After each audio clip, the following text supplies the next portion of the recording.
Facebook, Instagram, Twitter, WhatsApp ఏ social media platform అయినా మన ప్రొఫైల్ని visit చేసే ఆడియన్స్ ఫస్ట్ చూసేది మన ప్రొఫైల్ పిక్నే. మీ ప్రొఫైల్ పిక్ అనేది అట్రాక్టివ్గా ఉంటే ఆడియన్స్ మీతో ఎంగేజ్ అవ్వడానికి ఇంట్రెస్ట్ చూపెడతారు. కాబట్టి మీ ప్రొఫైల్ పిక్ని అట్రాక్టివ్గా ఎలా డిజైన్ చేసుకోవాలో ఈ వీడియోలో నేర్చుకుందాం. ఫ్రెండ్స్, నేను ఫోటోషాప్లోకి ఆల్రెడీ ఒక ఇమేజ్ని అయితే ఇంపోర్ట్ చేసి పెట్టుకున్నాను.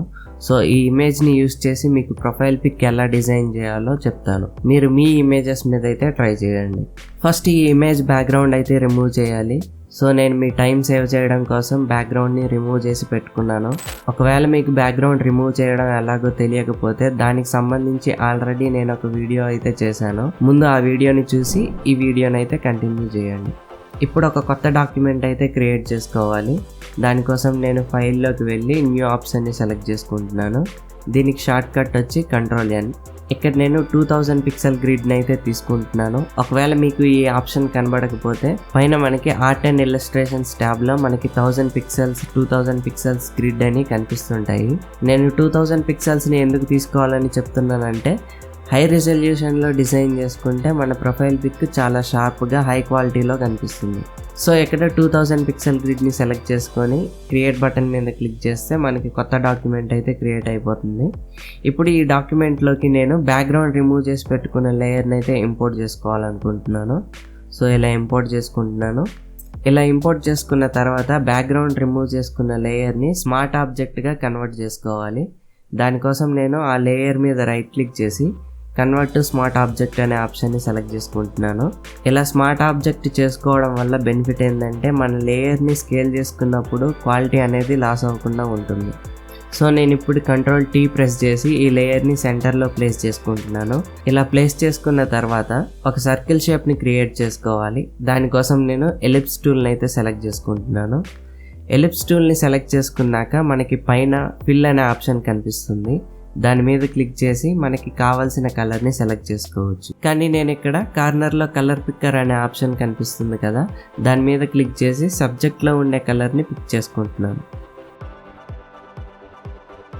ఇక్కడ చూడండి, నేను షేప్ని డ్రా చేస్తున్నాను కానీ ఎగ్జాక్ట్ సర్కిల్ అయితే రావట్లేదు. మనకి ఎగ్జాక్ట్ సర్కిల్ రావాలి అంటే మన కీబోర్డ్లో షిఫ్ట్ కీని హోల్డ్ చేసుకొని డ్రా చేసుకుంటే ఎగ్జాక్ట్ సర్కిల్ వస్తుంది. సో ఇలా నేను సర్కిల్ షేప్ని క్రియేట్ చేసుకుంటున్నాను.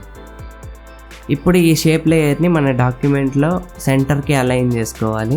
దానికోసం నేను సెలెక్ట్లోకి వెళ్ళి ఆల్ ఆప్షన్ని సెలెక్ట్ చేసుకుంటున్నాను. ఇక్కడ మనకి అలైన్మెంట్ ఆప్షన్స్ కనపడాలంటే ఖచ్చితంగా మూవ్ టూల్ని అయితే సెలెక్ట్ చేసుకొని ఉండాలి. సో నేను ఈ అలైన్మెంట్ ఆప్షన్ మీద క్లిక్ చేసుకుంటున్నాను. ఈ సర్కిల్ సెంటర్కి అయితే అలైన్ అయిపోయింది. మళ్ళీ సెలెక్ట్లోకి వెళ్ళి డీసెలెక్ట్ ఆప్షన్ని సెలెక్ట్ చేసుకుంటున్నాను. ఇప్పుడు మనం ఇంకో సర్కిల్ షేప్ అయితే క్రియేట్ చేసుకోవాలి. దానికోసం నేను ఈ షేప్ లేయర్ మీద రైట్ క్లిక్ చేసి డూప్లికేట్ లేయర్ అనే ఆప్షన్ వస్తుంది, దాన్ని సెలెక్ట్ చేసుకుంటున్నాను. ఇక్కడ నేను దీనికి ఎలిప్స్ 2 అని నేమ్ పెడుతున్నాను. ఇలా నేమ్స్ పెట్టుకోవడం వల్ల మనకి లేయర్స్ ఈజీగా ఐడెంటిఫై అవుతాయి. ఇప్పుడు మన సబ్జెక్ట్ లేయర్ని ఈ రెండు సర్కిల్స్కి మధ్యలో ప్లేస్ చేసుకుంటున్నాను.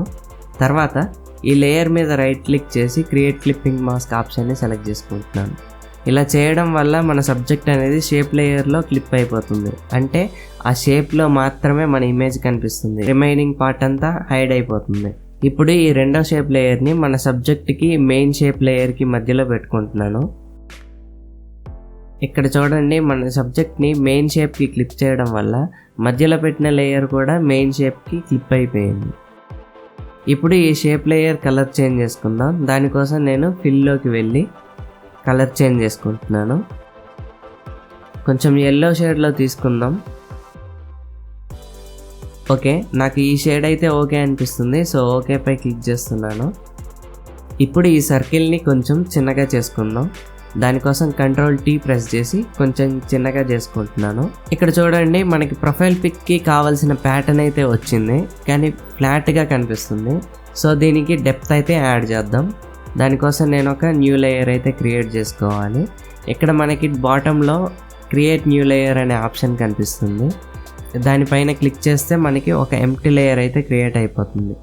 ఇక్కడ చూడండి, ఈ లేయర్ కూడా మన మెయిన్ షేప్కి క్లిప్ అయిపోయింది.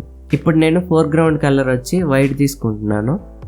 బ్రష్ టూల్ని సెలెక్ట్ చేసుకొని ఇక్కడ పైన సాఫ్ట్ రౌండ్ బ్రష్ని అయితే సెలెక్ట్ చేసుకుంటున్నాను. ఇప్పుడు ఈ ఎంటీ లేయర్ మీద లైట్గా బ్రష్ అప్లై చేసుకుంటే మనకి గ్లో అనేది యాడ్ అవుతుంది.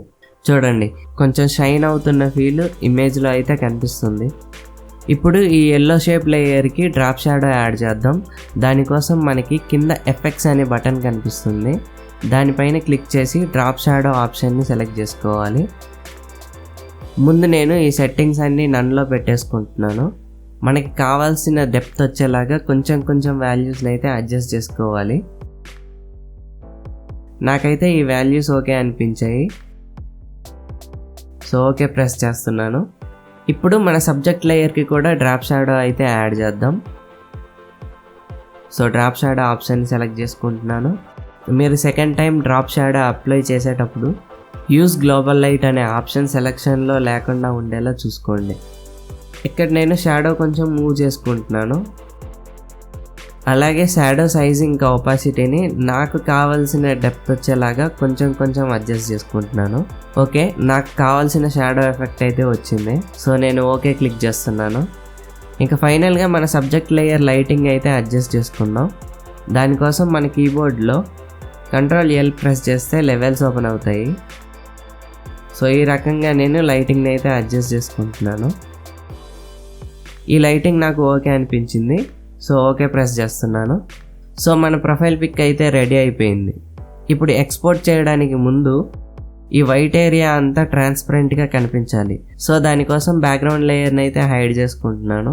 ఇప్పుడు చూడండి మనకి బ్యాక్గ్రౌండ్ ట్రాన్స్పరెంట్గా కనిపిస్తుంది. ఇక దీన్ని PNGగా ఎక్స్పోర్ట్ చేయడానికి ఫైల్ మెనూలో ఎక్స్పోర్ట్లో క్విక్ ఎక్స్పోర్ట్ యాజ్ PNG ఆప్షన్ని సెలెక్ట్ చేసుకొని ఫైల్ నేమ్ ఇచ్చేసి సేవ్ పైన క్లిక్ చేస్తే సేవ్ అయిపోతుంది. ఇంకా ఇది మన ఫైనల్ అవుట్పుట్. సో ఫ్రెండ్స్, ఇది ఇవాళ వీడియో. మీకు నచ్చిందనే అనుకుంటున్నాను. మీకు నచ్చితే ఈ వీడియోని లైక్ చేయండి, వీలైతే షేర్ చేయండి. అలాగే మీకు ఏమైనా డౌట్స్ ఉంటే కామెంట్ చేయండి, క్లియర్ చేయడానికి అయితే ట్రై చేస్తాను. అండ్ ఫైనల్గా మన ఛానల్లో వీడియోస్ని మిస్ అవ్వకుండా ఉండాలంటే ఛానల్ని సబ్స్క్రైబ్ చేసుకొని నోటిఫికేషన్స్ని ఆన్ చేసుకోండి. Thank you for watching. Bye bye.